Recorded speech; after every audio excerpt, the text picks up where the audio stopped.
সেই লড়াই আমাদের সামনে আবারও জারি রাখতে হবে। আপনারা সেটার প্রস্তুতি নিন।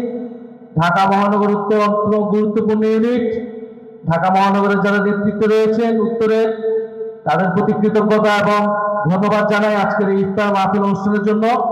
ইনশাআল্লাহ আপনাদের সাথে একসাথে আমাদেরকে রাজপথে জনগণের পক্ষে, বাংলাদেশের পক্ষের যে লড়াই গণ অভ্যুত্থানের মধ্যে দিয়ে শুরু হয়েছিল, দেশের তরুণ প্রজন্মের উপরে যে আশা আকাঙ্ক্ষা বাংলাদেশের মানুষ রেখেছে, সেই আশা আকাঙ্ক্ষার প্রতিফলন আমাদেরকে ঘটাতে হবে সংসদ এবং সংসদের বাইরে।